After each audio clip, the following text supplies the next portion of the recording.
Merhaba arkadaşlar, örgü kanalıma hoş geldiniz. Minik kız çocuklarımız için hem kolay hem de güzel tığ işi yelek yaptım. Bugün bu yelek anlatımını sizlerle paylaşmak istiyorum. Minik kızlarımız için bakın hem kolay hem de güzel arkadaşlar. Bir günde örüp bitirebileceğiniz bir model bu. Yelek örgüsüne yakadan zincir yaparak başlıyoruz. Ben bugün yelek anlatımını 6 aylık bebek ölçüsüne göre yapıyorum. Ama siz bu yeleği yeni doğan bebek için yapabilirsiniz. 1, 2, 3, 5 her yaş çocuklarınız için yapabilirsiniz. Yetişkinler için de uygun bir model arkadaşlar. 0-1 yaş için benimle aynı sayıda başlayabilirsiniz. Bu yaka arttırma sırasını benim yaptığımdan bir sıra önce bitirirseniz yaptığınız ölçü 3 aylık bebek için olacaktır.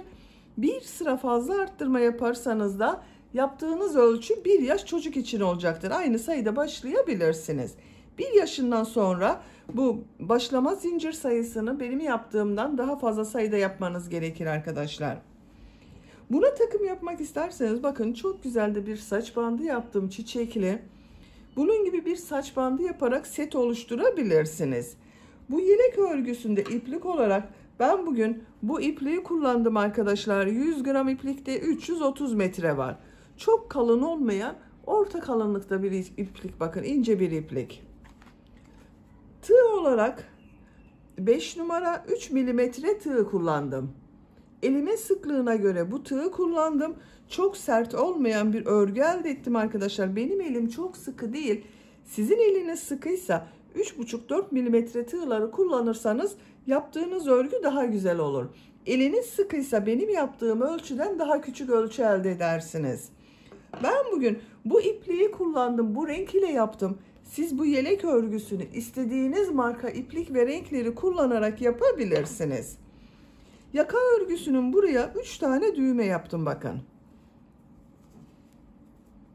Giydirip çıkarması kolay.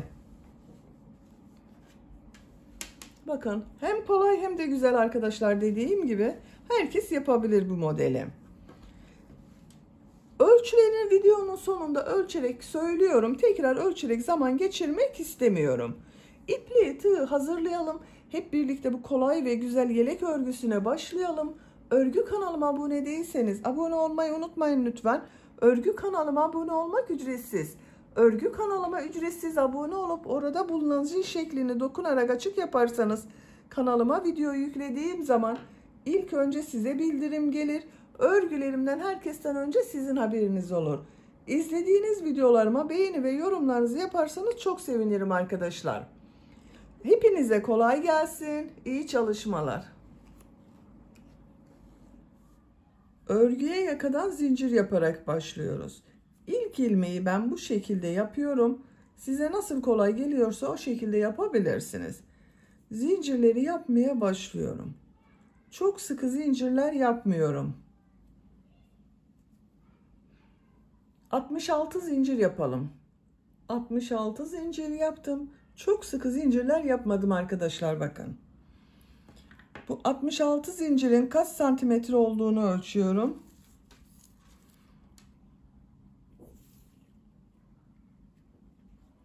28 santimetre zincir uzunluğu var. Benim elimin sıklığına göre 28 santimetre için 66 zincir yaptım arkadaşlar. Sizin daha fazla zincir yapmanız gerekebilir.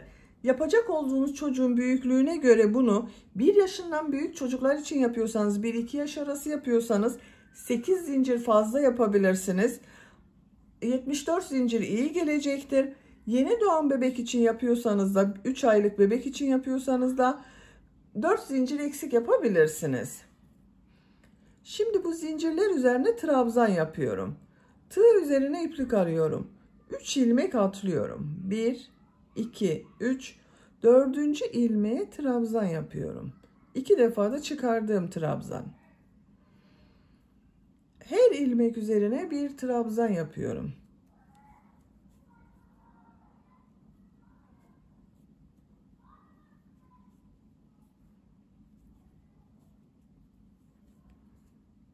Sıra sonuna kadar devam edelim. Zincirler üzerine trabzan yaparak sıra sonuna kadar tamamladım. bir sıra trabzan sırası elde ettim arkadaşlar.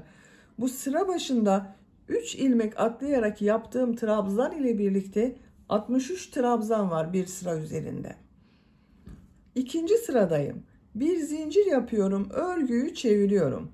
Bu sırada 3 tek bir çift, 3 tek bir çift trabzan yaparak arttırma yapıyorum. İlk ilmek üzerine trabzan yapıyorum.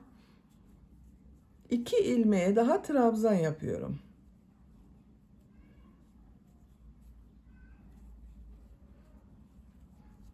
Üç trabzan yaptım. Dördüncü ilmeğe 2 trabzan yapıyorum. Aynı ilmek içine 2 trabzan yapıyorum. 3 ilmeğe 1 trabzan yapıyorum.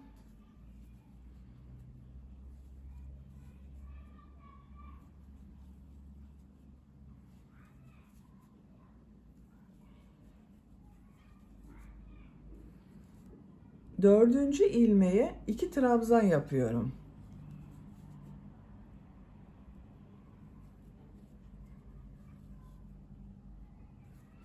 Üç ilmeğe 1 trabzan yapıyorum.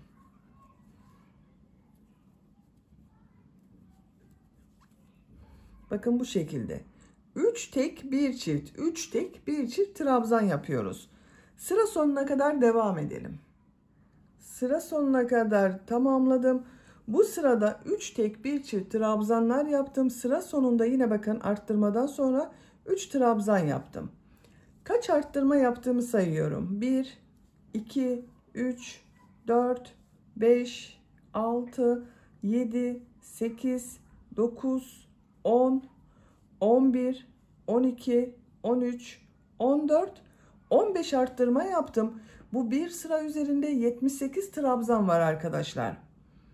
Şimdi model sırasını yapıyorum.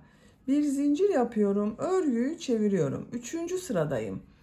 Bu üçüncü sırada arttırma yapmıyorum. Sadece modelleri yapıyoruz. 2 ilmeğe trabzan yapıyorum. Model çok kolay. Bakın tığ üzerine iplik alıyorum. Bir ilmek atlıyorum. İkinci ilmeğe trabzan yapıyorum. Tekrar tığ üzerine iplik alıyorum. Atlama yaptığım bu ilmeğe dönerek trabzan yapıyorum. Bir ilmek atlıyorum, trabzan yapıyorum. Atlama yaptığım ilmeğe dönerek trabzan yapıyorum.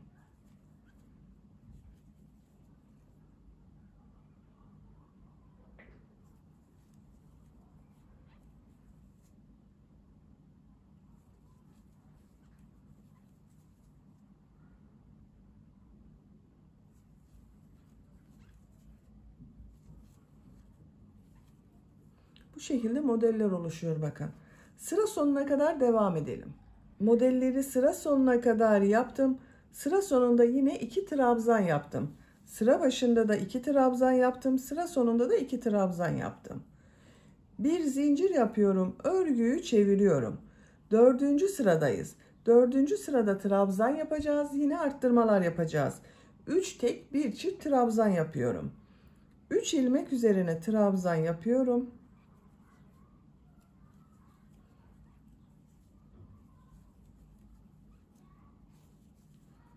Dördüncü ilmeğe 2 trabzan yapıyorum. 3 ilmeğe 1 trabzan yapıyorum. 3 trabzan yapıyorum arkadaşlar.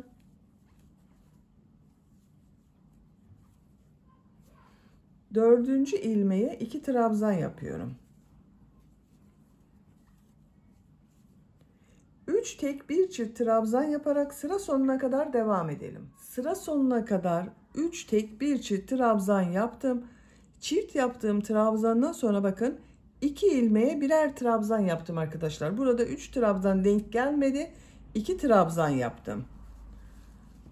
Dördüncü sırada 19 arttırma yaptım. 19 ilmek üzerine çift trabzanlar yaptım.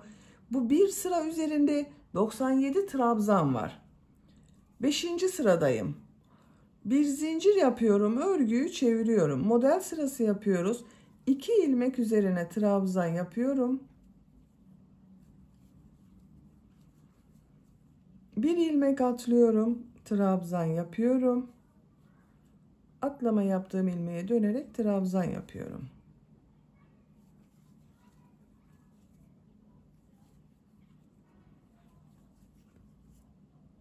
Sıra sonuna kadar devam edelim. Sıra sonuna kadar modelleri yaptım. Sıra sonunda 3 ilmek var. Burada bir model yapabilirsiniz ama ben model yapmayı tercih etmiyorum arkadaşlar. Bu 3 ilmek üzerine trabzan yapıyorum. Dediğim gibi siz bunu bir model daha yapabilirsiniz.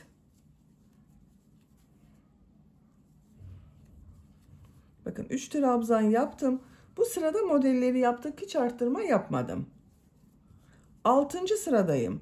Bir zincir yapıyorum. Örgüyü çeviriyorum.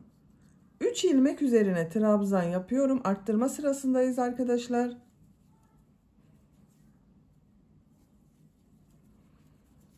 Dördüncü ilmeğe 2 trabzan yapıyorum. 3 ilmeğe trabzan yapıyorum.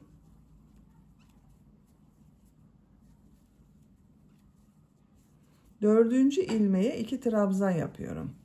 Aynı şekilde yine 3 tek bir çift trabzan yapıyoruz. Sıra sonuna kadar devam edelim. Sıra sonuna kadar tamamladım. Sıra sonunda bakın bu arttırmadan sonra 1, 2, 3, 4, 5 trabzan yaptım.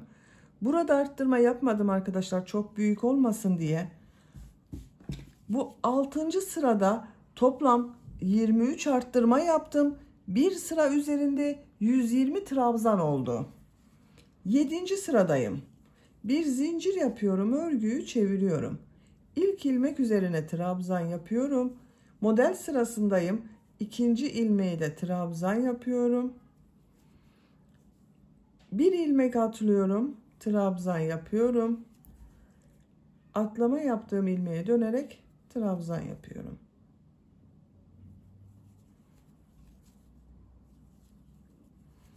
Bakın yine aynı şekilde model yapıyoruz. Sıra sonuna kadar devam edelim. Bir sonraki sırada yine burada yaptığımız gibi 3 trabzanı tek trabzan, 4. trabzanları çift trabzan yapalım. Arttırmalara devam edelim. Yakanın görüntüsü bakın bu şekilde arkadaşlar. Bu yaka arttırmaları bu 2 sıranın tekrarıyla olacak. Bir sırada trabzan sırası yapacağız. Trabzan sırasını yaparken bir çift 3 tek, bir çift 3 tek trabzan yapacağız. Bir sonraki sırada model sırası yapıyoruz. Model sırasında arttırma yapmıyoruz arkadaşlar, unutmayalım. Yapacak olduğunuz çocuğun büyüklüğüne göre bu yaka örgüsüne devam edelim. Yaka örgüsünü arttırmalar yaparak yapacağım ölçüye göre tamamladım. Kaç sıra yaptığımı sayıyorum. 1, 2, 3, 4, 5, 6, 7, 8, 9, 10, 11. 11. model sırasında bakın bitirdim arkadaşlar. Benim yapacağım ölçü için bu yeterli. Siz bunu 1 yaş çocuk için yapıyorsanız bir sıra daha arttırma sırası ve model sırası yapabilirsiniz. Kaç santimetre olduğunu da ölçüyorum. Yuvarlak bir roba yaptık bakın arkadaşlar. 11 santimetre yükseklik var. Benim yapacağım ölçü için bu yeterli. Şöyle katlıyorum. Görüntüsü böyle bakın. 12. sıradayım. 12. sırada kol ve gövde bölümünü birbirinden ayırıyorum. Artık örgüye gövdenin örgüsüyle devam ediyorum. Bu 11. sırada benim arkadaşlar bir sıra üzerinde 186 trabzan var. Sizin kaç trabzan varsa ortaya bir işaret yapın. Bakın şu şekilde katlayabilirsiniz de ama iki taraf eşit olursa daha iyi olur. Bakın. Bu son sırada kaç trabzan varsa sayın, ortaya bir işaret yaparsanız burası arka orta olacak. Ön bölüm için 24 trabzan yaptım bakın. 2, 4, 6, 8, 10, 12, 14, 16, 18, 20, 22, 24. Ön bölüme 24 trabzan yaptım. Arka bölüme de 24 trabzan yapacağız arkadaşlar. Bakın bu işaret yaptığım yerden sonra 2, 4, 6, 8, 10, 12, 14, 16, 18, 20, 22, 24. Bakın arka bölümün burası 24, 24 de buraya yaptım. Toplam 48 trabzan var arka bölüm için. Diğerleri kol bölümü için. Bakın burası kol bölümü olacak. Burası da kol bölümü olacak. 12. sıradayım. 12. sırada artık arttırma yapmadan kol bölümünü gövde bölümünden ayırıyorum. Bir zincir yapıyorum. Örgüyü çeviriyorum. Trabzan sırası yapıyorum. Her ilmek üzerine bir trabzan yapıyorum.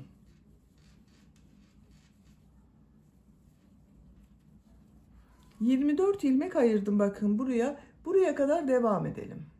Ön bölüm için 24 trabzan yaptım. 2, 4, 6, 8, 10, 12, 14, 16, 18, 20, 22, 24. Tığ üzerine iplik alıyorum. Kol için ayırdığım bakın bütün ilmekleri atlıyorum.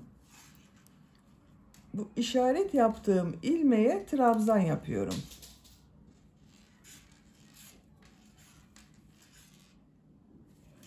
Arka bölümde bulunan ilmekler üzerine trabzan yaparak devam ediyorum. Her ilmek üzerine trabzan yapıyoruz. Bu kol için işaret yaptığım bu ilmeğe kadar trabzan yaparak devam edelim. Arka bölüm için 48 trabzan yaptım. Tığ üzerine iplik alıyorum. Bu kolda ayırdığım ilmekleri bakın atlıyorum. Diğer ön bölüm için bu ilk ilmek üzerine trabzan yapıyorum. Diğer ilmeklere trabzan yaparak devam ediyorum.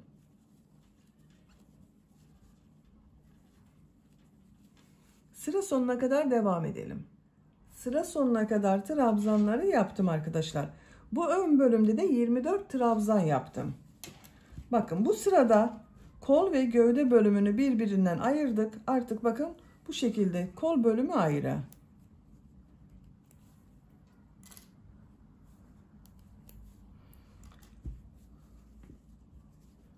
Gördüğünüz gibi bu şekilde oldu arkadaşlar. 13. sıradayım. 13. sırada artık gövde bölümünün modellerini yerleştirmeye başlıyorum. Bir zincir yapıyorum. Örgüyü çeviriyorum. 2 trabzan yapıyorum.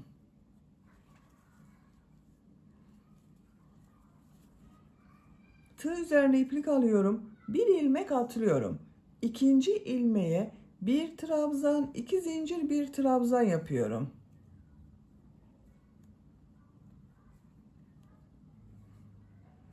V şekli yapıyoruz bakın.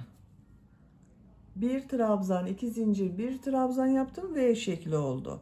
Tığ üzerine iplik alıyorum. Bir ilmek atlıyorum. Bir trabzan, 2 zincir, bir trabzan yapıyorum.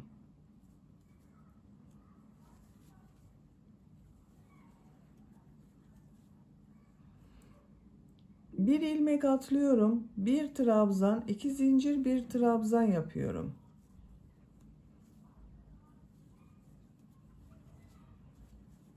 Bir ilmek atlıyorum. Bir trabzan, 2 zincir, bir trabzan yapıyorum.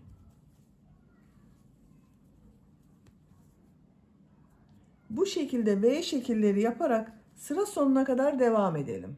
Sıra sonuna kadar V şekilleri yaptım. Sıra sonunda 2 ilmek var. Tığ üzerine iplik alıyorum. 2 ilmeğe trabzan yapıyorum. Bakın bu şekilde oldu arkadaşlar. V şekilleri yaptık. Bir zincir yapıyorum. Örgüyü çeviriyorum. 2 ilmek üzerine trabzan yapıyorum. Tığ üzerine iplik alıyorum. V şekli içine 3 trabzan yapıyorum.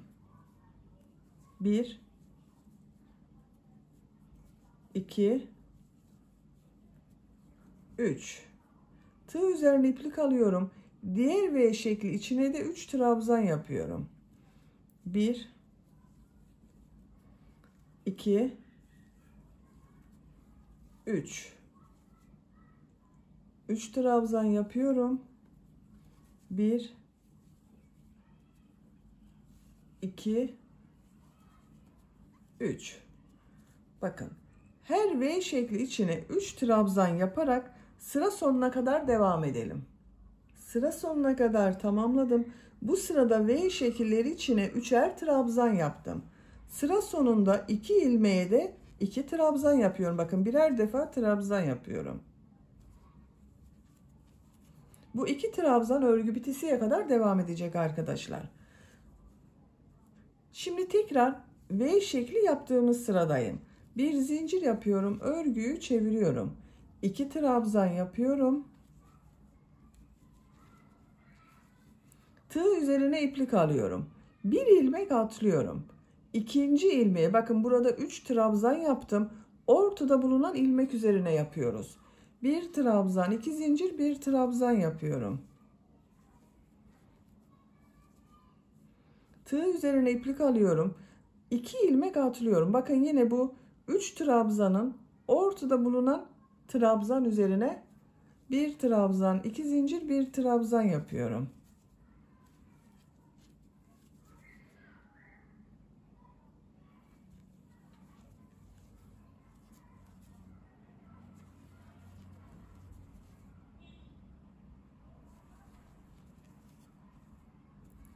Sıra sonuna kadar devam edelim. V şekilleri yaparak sıra sonuna kadar tamamladım. Sıra sonunda 2 ilmeğe yine trabzan yaptım. Bir zincir yapıyorum, örgüyü çeviriyorum. 2 ilmek üzerine trabzan yapıyorum.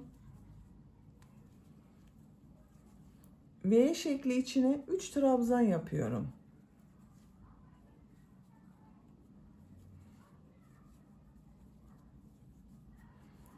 Diğer V şekli içine de 3 trabzan yapıyorum.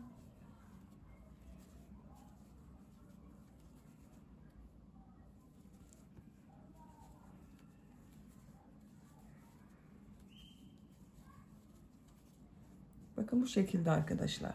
Bir sonraki sırada yine V şekli yapacağız. Gövde bölümünün örgüsü bu şekilde devam edecek.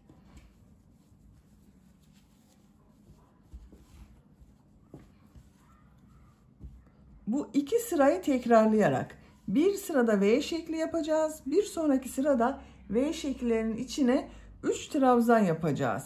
Yapacak olduğunuz çocuğun büyüklüğüne göre bu sıraları tekrarlayarak gövdenin örgüsüne devam edelim.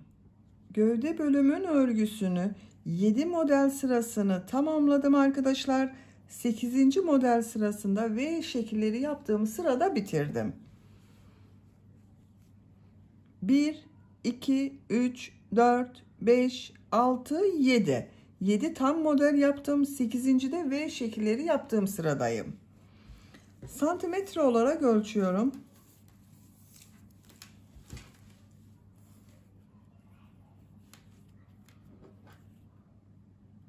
17 santimetre yükseklik var. Benim yapacağım ölçü için bu yeterli. Siz biraz uzun olsun istiyorsanız bir model sırası daha devam edebilirsiniz. 8 modeli tamamlayıp 9. sırada bu V şekillerinde bitirebilirsiniz.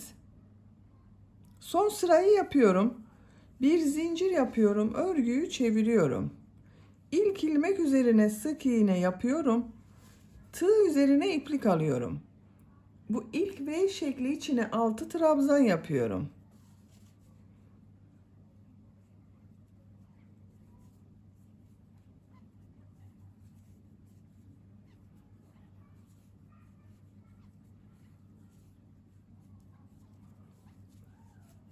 Altı trabzan yaptım.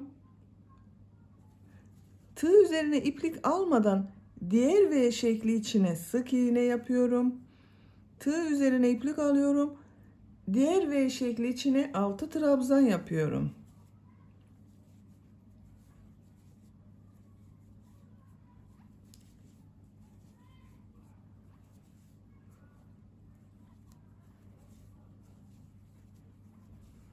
Altı trabzan yaptım. V şekli içine sık iğne yapıyorum. Tığ üzerine iplik alıyorum. 6 trabzan yapıyorum. Bakın bu şekilde modeller elde ediyoruz arkadaşlar. Sıra sonuna kadar devam edelim. Modelleri sıra sonuna kadar yaptım. Son ilmeğe sık iğne yapıyorum. Görüntü böyle oldu bakın arkadaşlar. Çok güzel oldu. Şimdi ön patlarda da pıtırcık modelleri yapıyorum. minik pıtırcıklar yapacağız. Bir sık iğne, 2 zincir, bir sık iğne yapıyorum. Bir ilmek atlıyorum. Bu ilmeğe bir sık iğne, 2 zincir, bir sık iğne yapıyorum. Bakın bu trabzan boşluğunu atlıyorum. Bir sık iğne, 2 zincir, bir sık iğne yapıyorum. Aynı ilmeğe yapıyorum arkadaşlar. Bir ilmek atlıyorum. Bir sık iğne, 2 zincir, bir sık iğne yapıyorum.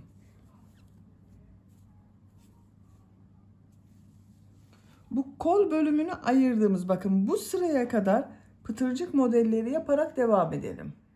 Ön patta pıtırcık modelleri yaparak buraya kadar tamamladım. Bakın arkadaşlar, kol bölümünü ayırdığım sıraya düğme iliği yapacağız. Bu yaka bölümünün buraya 3 tane düğme iliği yapmak istiyorum. Birisini hemen bu yakanın başlangıcına, ikincisini buraya, bakın arkadaşlar. Bu kol bölümünü ayırdığım sıra, bakın. Üçüncüsünde ikisinin ortasına, bakın buraya.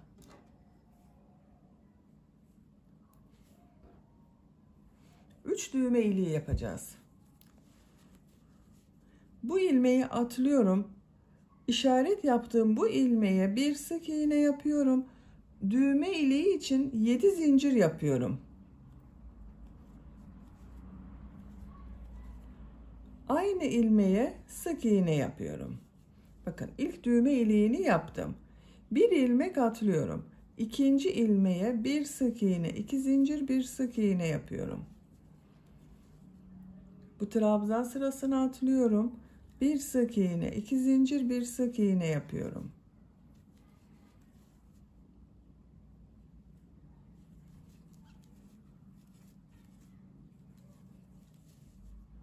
İlmek atlıyorum. Bir sık iğne, 2 zincir, bir sık iğne yapıyorum. Bakın diğer düğme iliğini yapacağım ilmeğe geldim. Bir ilmek atlıyorum. Bir sık iğne yapıyorum. Düğme iliği için 7 zincir yapıyorum. Aynı ilmeğe sık iğne yapıyorum. İkinci düğme iliğini yaptım. İki düğme iliği arasına 1, 2, 3, 4 pıtırcık modeli yaptım. Bu iki düğme iliği arasına da 4 pıtırcık modeli yapacağız arkadaşlar. İlmek atlıyorum. Bir sık iğne, 2 zincir, bir sık iğne yapıyorum.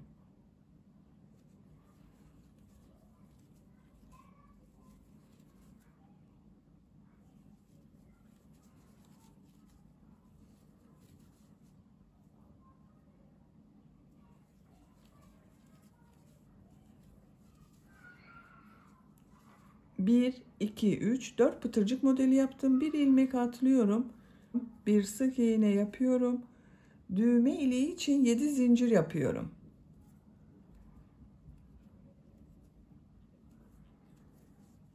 Sık iğne yapıyorum. Bir ilmek atlıyorum. Yaka başlangıcına sık iğne yapıyorum. 3 düğme iliğini yaptım, bakın arkadaşlar. Yaka çevresinde sık iğne yaparak devam ediyorum. Her ilmek üzerine bir sık iğne yapıyorum.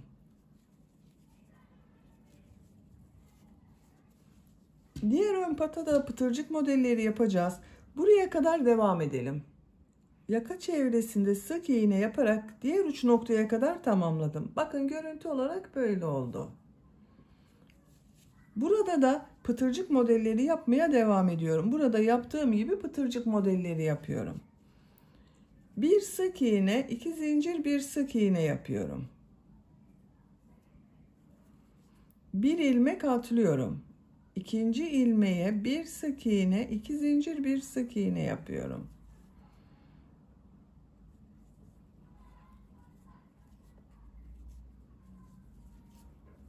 Bakın pıtırcık modelleri oluşuyor. Sıra sonuna kadar devam edelim. Sıra sonuna kadar pıtırcık modeli yaptım. Bu ilmek ile ilmek kaydırma yapıyorum, bitiriyorum. İpliği kesiyorum.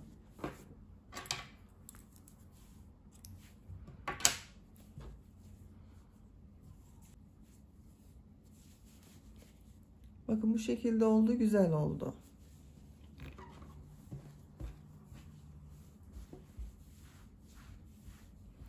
Şimdi bu kol uçlarını yapalım.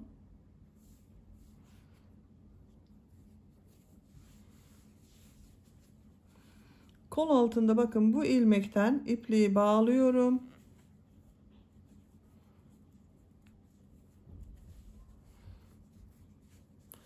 Burada yaptığım modeli yapıyorum. İlmek yapıyorum. Tığ üzerine iplik alıyorum. Bir ilmek atlıyorum. İkinci ilmeğe 6 trabzan yapıyorum.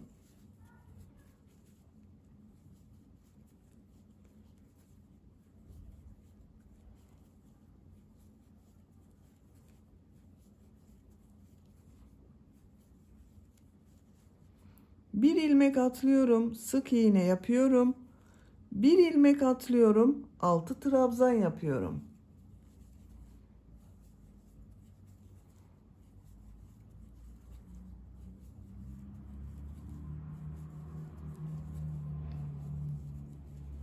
Altı trabzan yaptım, bir ilmek atlıyorum, sık iğne yapıyorum. Bakın bu şekilde oldu. Sıra sonuna kadar devam edelim. Sıra sonuna kadar modelleri yaptım. Kol altında yaptığım bakın bu ilmek ile ilmek kaydırma yaparak birleştiriyorum. İpliği kesiyorum.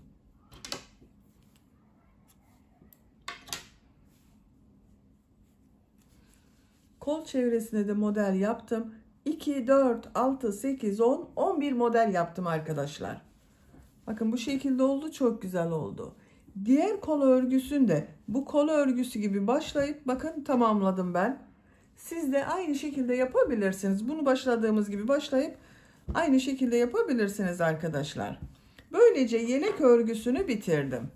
Düğmelerini de diktim ben. Bakın beyaz inci düğmeler dikmeyi tercih ettim. Burada yaptığım düğme iliklerinin tam karşısına düğme diktim. Şu şekilde takıyorum. Çok güzel oldu bakın. Arka görüntüsü de bakın bu şekilde.